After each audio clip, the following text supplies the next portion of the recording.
గత వైసీపీ ప్రభుత్వంలో నియోజకవర్గంలోని పార్కులు నిర్లక్ష్యానికి గురై అధ్వానంగా మారాయని, అయితే ఎన్డీఏ కూటమి ప్రభుత్వం ఏర్పడిన తర్వాత తక్కువ సమయంలోనే పార్కులను అభివృద్ధి చేశామని యువ నాయకులు బోండా సిద్ధార్థ తెలిపారు.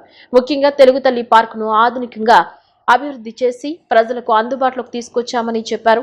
రాబోయే రోజుల్లో నియోజకవర్గాన్ని రాష్ట్రంలోని నెంబర్ 1 స్థానంలో నిలబెట్టేందుకు కృషి చేస్తామని స్పష్టం చేశారు. రాజీవ్ నగర్లోని తెలుగు తల్లి పార్కులో నాడు సమస్యలు నేడు పరిష్కారాలు కార్యక్రమం నిర్వహించిన బోండా సిద్ధార్థ ఉదయాన్నే వాకర్స్తో మాట్లాడి వారి అభిప్రాయాలను తెలుసుకున్నారు.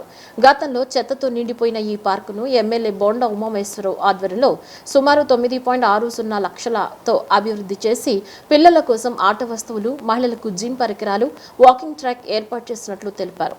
రాబోయే రోజుల్లో నియోజకవర్గాన్ని రాష్ట్రంలోనే నెంబర్ 1 స్థానంలో నిలబెట్టేందుకు కృషి చేస్తామని స్పష్టం చేశారు. ప్రస్తుతం ఉదయం సాయంత్రం కుటుంబాలతో వచ్చి ఆహ్లాదంగా గడిపేలా మారిందని స్థానికులు తెలిపారు. ప్రజల మధ్యకు వచ్చి సమస్యలు తెలుసుకుంటున్న బోండా సిద్ధార్థను వారు అభినందించారు. ఇది ఒక్కటే మిగిలిపోయింది. అలా అంటున్నారా? ఒకసారి ఎలక్షన్ క్యాంపెయినింగ్ తెచ్చినప్పుడు కూడా రిసీవ్ చేసుకున్నాం. ఓకే వెళ్తారా? మనకి ఇక్కడ వాంటింగ్ ఏంటంటే అండి, హలో అండి, హలో హలో, అందరు ఫుల్ బ్యాడ్మింటన్. అందరూ మన హలో హలో, ఎలా ఉంది పార్క్? అంతా అంతా బాగానే ఇంప్రూవ్మెంట్స్ అన్ని చేసాక అంతా బాగానే ఉన్నాయా? ఇంతకుముందు పార్క్ పరిస్థితి ఎలా ఉండేదండి?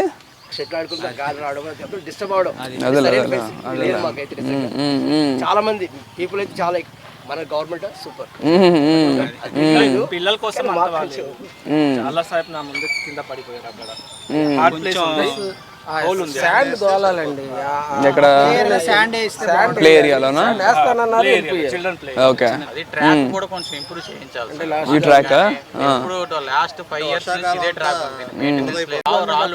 అప్పుడు వేసిందే. ఓకే, రాళ్ళు తగిలి పడిపోతున్నారు కొంతమంది. ఒకసారి మొన్న పెద్ద ఆవిడ తెల్లవారుజామున పెద్ద ఆవిడ ఇద్దరు పడిపోతే నేనే ఆ కార్లో నుంచి ఆ బ్రేక్ ఆయిల్ తీసి మోటార్ చెప్పులు కానీ చేతి దెబ్బలు తగిలితే వెంటనే రాశాను.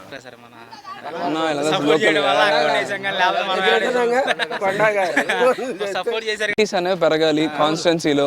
ఎందుకంటే అమరావతి వచ్చింది, కొంచెం పాపులేషన్ పెరుగుతుంది. ఆ తరుణంలో చిన్నపిల్లలైనా పెద్దోళ్ళైనా లేడీస్ అయినా ఎస్పెషల్లీ కొంచెం ఇమ్యూనిటీస్ బాగా పెంచుదాం. ఇన్ఫ్రా రిలేటెడ్ అయినా ఇక్కడ నుంచి స్టేడియంకి వెళ్ళి ఆడడం చేయడం అంటే కష్టం కాబట్టి లోకల్గా మనకున్న ఫెసిలిటీస్ని బాగా ఇంప్రమైజ్ చేద్దాం అనేది థాట్ అమ్మగారిది, బోండా అమ్మగారిది. కొంచెం పిల్లలు ఇప్పుడు ఆడుకోవాలన్నా, లేడీస్ రావాలన్నా బాగానే ఉంటుందా? ఎవరికి ఇబ్బంది ఉండదండి. నేను ఇక్కడ వస్తే వాళ్ళు ఎక్సర్సైజ్ చేసుకొని వాళ్ళు గేమ్స్ ఆడుకొని వెళ్ళిపోతారు. ఏంటంటే అక్కడ మెయిన్ గేట్ పడేయడం వాళ్ళకి ఇంతకుముందు లేవండి, ఇవన్నీ మొన్న వచ్చాకే కదా. కాబట్టి కొంచెం అక్కడక్కడ దెబ్బలు తిని ఉన్నాం.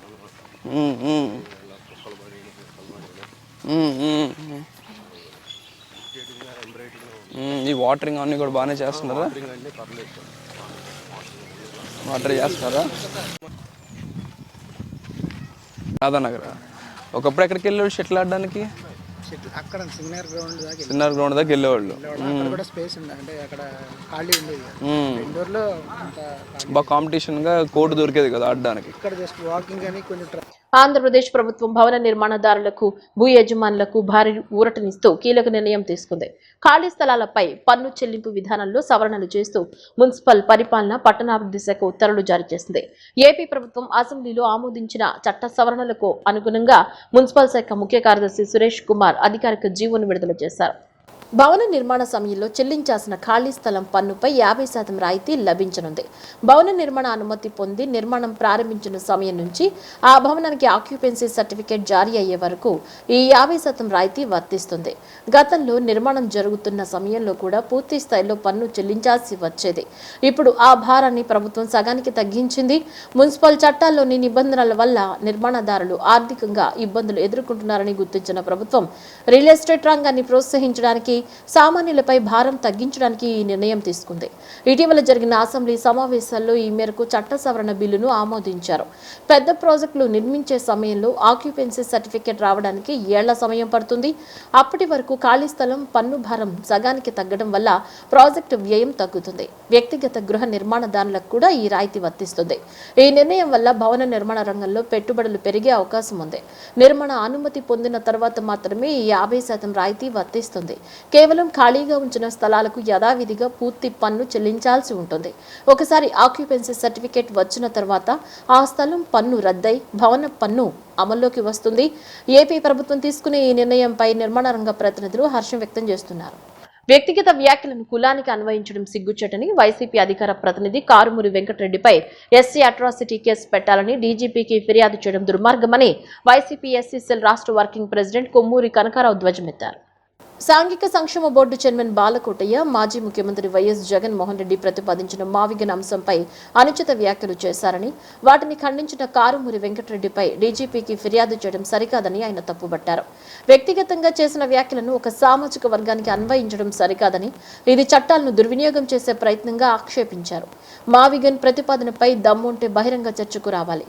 కారుమూరి వెంకటరెడ్డిపై పెట్టిన కేసును వెంటనే వెనక్కి తీసుకోవాలని కొమ్మూరి కనకారావు డిమాండ్ చేశారు. బాలకోటయ్య గారు సాంఘిక సంక్షేమ బోర్డు చైర్మన్, వారు డీజీపీకి మా పార్టీ అధికార ప్రతినిధి కారుమూడి వెంకటరెడ్డి గారి మీద కంప్లైంట్ ఇవ్వటం జరిగింది. 5 సంవత్సరాల పాటు ఈ రాష్ట్రానికి ముఖ్యమంత్రిగా చేసినటువంటి జగన్మోహన్ రెడ్డి గారిని 3 రాజధానులు అన్నందుకు సగం పిచ్చని, మావిగానంటే పూర్తి పిచ్చని చెప్పి నువ్వు చెప్పేవే.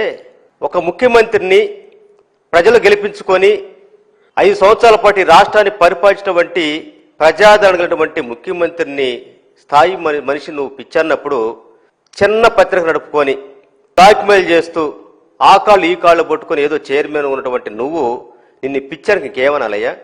ఈరోజు జగన్మోహన్ రెడ్డి గారు లేవనెత్తినటువంటి అంశాలు అయితే ఉన్నాయో, రాజధాని పేరుతోటి దాదాపు 12 సంవత్సరాలుగా ఈ రాష్ట్రంలో ఒక పెద్ద భూమాఫియాకి పాల్పడుతున్నటువంటి మీ ప్రభుత్వంలో ఇది రాజధాని నిర్మాణం అనేటువంటిది నిరంతర ప్రక్రియ అనేటువంటి చెబుతూ అనేక గ్రాఫిక్స్లు గీసి రైతుల నోట్లో మట్టి కొట్టి మీరు ఆర్థికంగా దోపిడీకి ఒక బంగారు బాతులుగా సృష్టించే క్రమంలో జగన్మోహన్ రెడ్డి గారి యొక్క సూచన ఏం చెప్పాడు?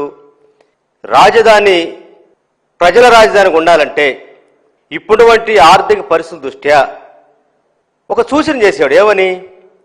మచిలీపట్నాన్ని, విజయవాడని, గుంటూరుని, ఈ 3 ప్రాంతాల పరిధినటువంటి ఆ ప్రాంతాన్ని రాజధానిగా గుర్తిస్తే తక్కువ ఖర్చుతోటి ఒక ప్రజా రాజధానిగా ఏర్పడుద్దని చెప్పేసి అంటూ సింపుల్గా మావిగన్ అన్నాడు. అంటూ ఒకవేళ ఆ పదం మావిగన్ అనే పదం ఒకవేళ ఏదన్నా మీకు నచ్చకపోతే ఇంకో పేరు పెట్టుకోండి, కానీ ఆ ప్రాంతాన్ని పరిశీలించి తక్కువ ఖర్చుతోటి రాజధాని నిర్మాణం చేపడితే బాగుంటుంది కదా. ఎందుకంటే ఇప్పటికే అక్కడ బందర్ పోర్టు వేగవంత నిర్మాణం జరుగుతూ ప్రారంభానికి సిద్ధంగా ఉంది, రైల్వే స్టేషన్లు ఉంది, ఎయిర్పోర్ట్ ఉంది.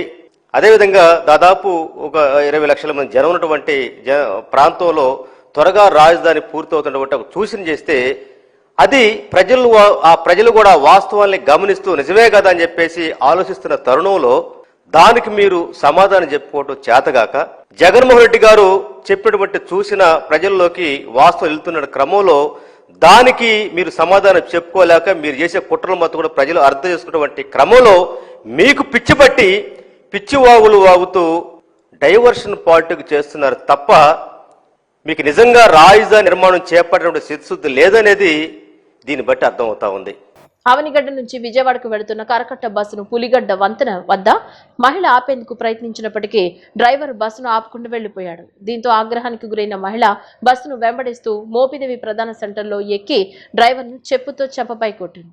అంతటితో ఆగకుండా ఆమె తన బంధువులకు సమాచారం ఇచ్చి చల్లపల్లి బస్ స్టాప్ కి పిలిపించి వారితో కలిసి డ్రైవర్ పై దాడి చేయించింది. ఈ ఘటనతో అక్కడ కొద్దిసేపు ఆర్టీసీ సిబ్బంది మహిళ మధ్య వాగ్వాదం నెలకొంది. ఈ సందర్భంగా మహిళకు బంధువైన ఒక కానిస్టేబుల్ జోక్యం చేసుకుని వివాదాన్ని స్టేషన్ వరకు వెళ్లకుండా సర్దుబాటు చేసినట్లు సమాచారం. డ్రైవర్ పై జరిగిన దాడిపై ఆర్టీసీ ఉద్యోగులు ఆగ్రహం వ్యక్తం చేస్తున్నారు.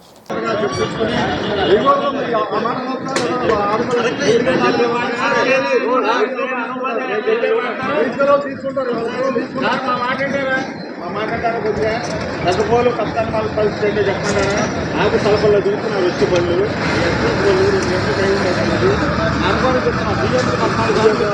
మేము పులిగడ్డది అక్కడ స్టాప్ ఉంది, అక్కడ ఆపల ముందుకెళ్ళారు, బ్రిడ్జ్ కూడా ఎక్కలేదు. ఇంకా ముందుకెళ్ళారు, మేము ముందుకెళ్ళేసి అప్పుడు ఆపేలా కాని చేశాడు. చేశాడు.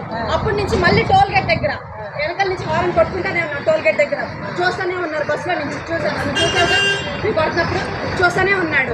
టోల్ గేట్ దగ్గర స్లో చేశారు టికెట్ తీసుకోవడానికి. అక్కడ ఆగి నుంచున్నాం. అక్కడ ఆపలా. మళ్ళీ అక్కడ ఏంటి గుడి దగ్గర ఆపాడు.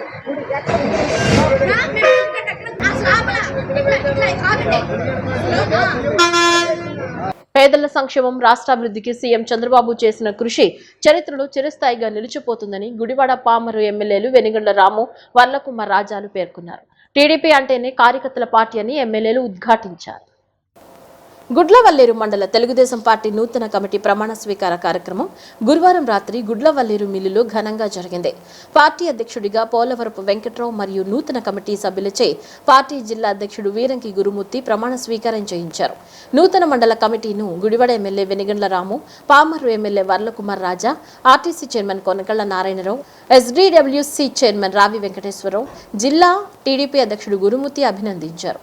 ఈ సందర్భంగా జరిగిన సభలో ఎమ్మెల్యేలు రాము, కుమార్ రాజా మాట్లాడుతూ గుడ్లవల్లేరు మండలం టీడీపీకి కంచుకోట అన్నారు. ఇక్కడి కార్యకర్తల కష్టం, నిబద్ధత పార్టీకి పునాదని, నూతన కమిటీ ఆ స్ఫూర్తిని కొనసాగిస్తూ పార్టీని మరింత బలోపేతం చేయాలని, ప్రతి గడపకు చంద్రబాబు సంక్షేమ పథకాలు తీసుకెళ్లాలన్నారు. టీడీపీ అంటేనే కార్యకర్తల పార్టీ అని, కార్యకర్తల కృషి వల్లే ఈ రోజు మనం అధికారంలో ఉన్నామన్నారు. చంద్రబాబు నాయుడు రాష్ట్రాభివృద్ధికి, పేదల సంక్షేమానికి చేసిన కృషి చరిత్రలో నిలిచిపోతుందని, ఆ దిశగా మనమందరం పనిచేయాలన్నారు. ఈరోజు ఆల్రెడీ సమావేశం అయింది. పెద్దలు చాలామంది మాట్లాడారు.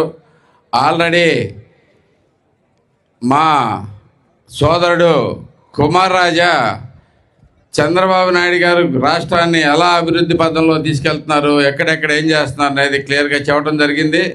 అలాగే మన జిల్లా పార్టీ అధ్యక్షులు గురుమూర్తి గారు తెలుగుదేశం పార్టీ కార్యకర్తలు అంటే ఎంత స్ట్రాంగ్, బేసికలీ తెలుగుదేశం పార్టీకి సాధించిన ఘన విజయాలే కాకుండా కార్యకర్తలుగా మనం ఏం చేయాలి అనేది కూడా మనకి దిశానిర్దేశం ఒకటో అయ్యింది.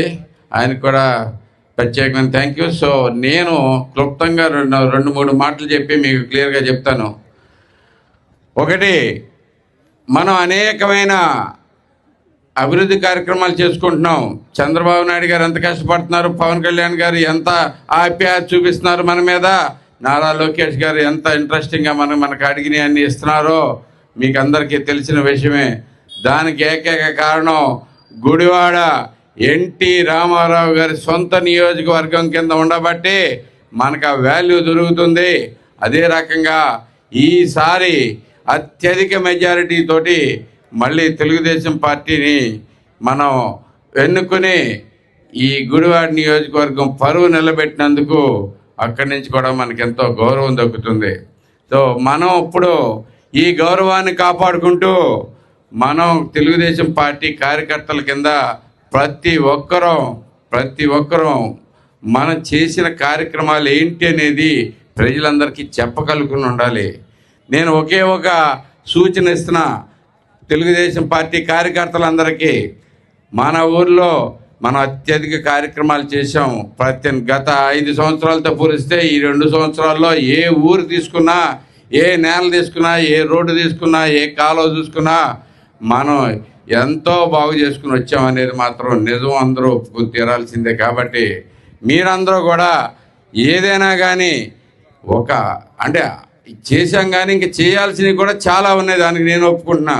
కానీ మనకున్న ఆర్థిక పరిస్థితిలో ప్రస్తుతం గత ప్రభుత్వం మనం చూసేసిన ఆర్థిక పరిస్థితిలో ఊబిలో కూరుకుపోయి అనేకమైన పాత అప్పులు కూడా కట్టుకుని వస్తమే కాకుండా మనం సూపర్ 6లో పథకాలన్నీ కూడా అమలు చేసుకుంటూ